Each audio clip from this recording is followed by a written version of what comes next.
Semangat pagi teman-teman semuanya, kembali lagi bertemu dengan saya Fajrul Fala Wangsaguda dari Mikro Madani Institute.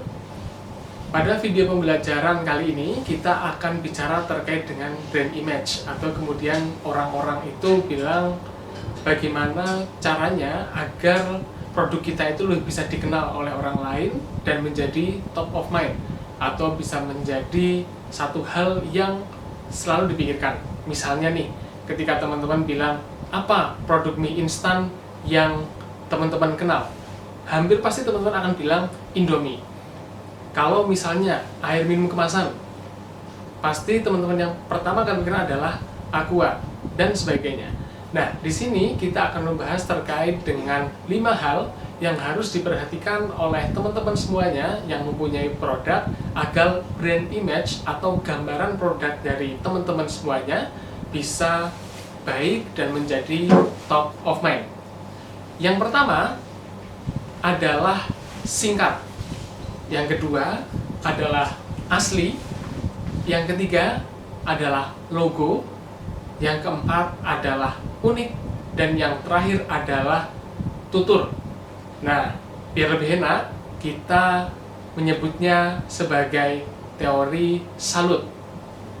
Nah, mari kita bahas satu persatu. Yang pertama adalah singkat.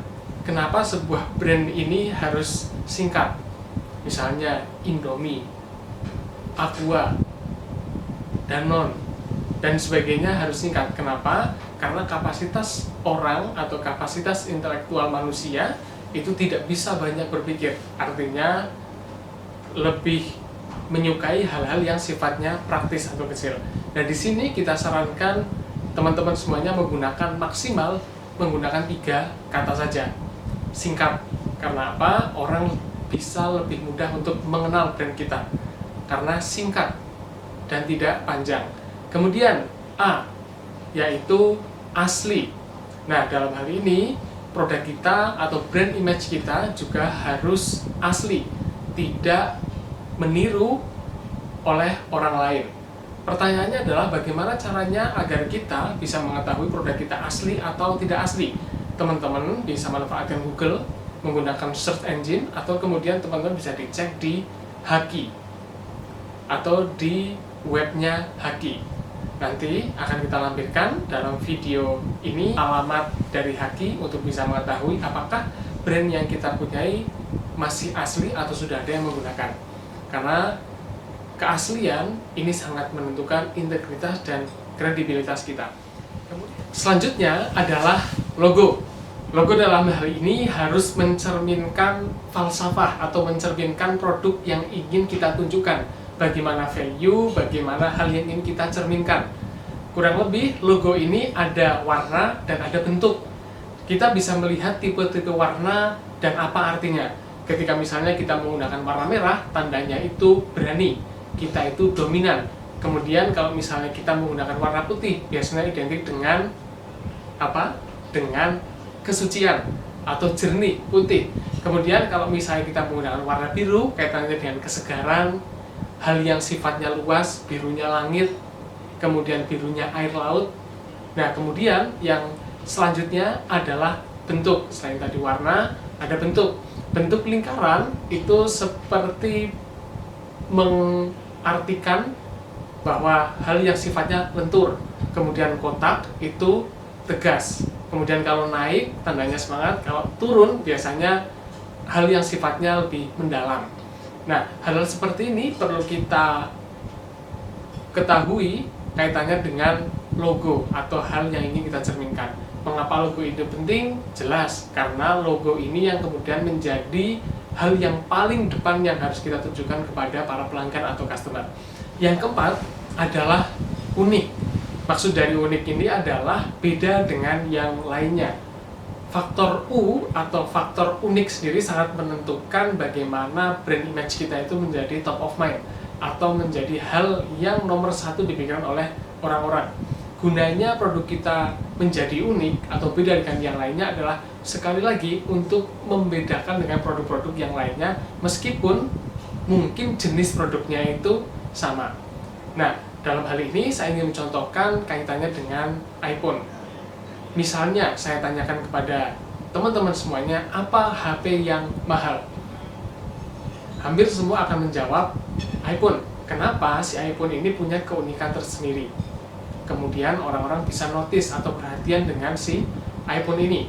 Coba kita bayangkan, ketika banyak provider HP atau kemudian para pembuat HP, brand-brand HP itu menggunakan Android sebagai operation systemnya atau OS-nya, iPhone ini menggunakan OS yang dibuat oleh iPhone sendiri dan eksklusif untuk iPhone. Kemudian, apalagi yang bisa kita contoh dari iPhone terkait dengan keunikannya? iPhone itu menggunakan warna putih dalam brandnya atau dalam produknya, beda dengan yang lainnya. Ketika orang itu melihat sebuah HP lonjong kayak gitu kan, tidak kotak, warnanya putih, hampir semua orang akan bilang itu iPhone. Kemudian yang menjadi sangat unik adalah kisah terkait dengan headsetnya produk iPhone, atau ketika dulu iPod kayak gitu ya.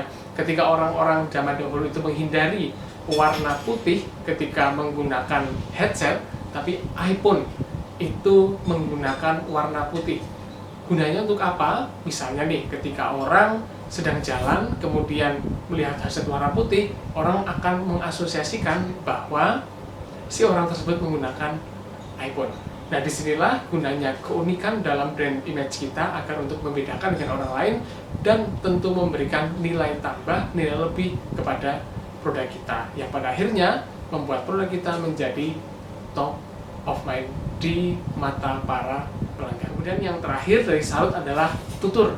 Tutur dalam hari ini artinya mudah untuk diucapkan. Jangan sekali-kali menggunakan brand atau menggunakan nama yang susah dikatakan oleh orang-orang. Kenapa? Sekali lagi, bahwa orang itu lebih suka hal yang ringkas, suka hal yang singkat. Kenapa? Hal yang ringkas dan singkat itu mudah untuk dipikirkan, yang pada akhirnya goals atau tujuan dari brand image sendiri adalah menjadikan produk kita menjadi top of mind, menjadi satu barang, satu kata yang ada dalam pikiran orang-orang untuk pertama kalinya. Baik, untuk video pembelajaran kali ini kita cukupkan. Sampai jumpa di video pembelajaran selanjutnya. Terima kasih. Bro.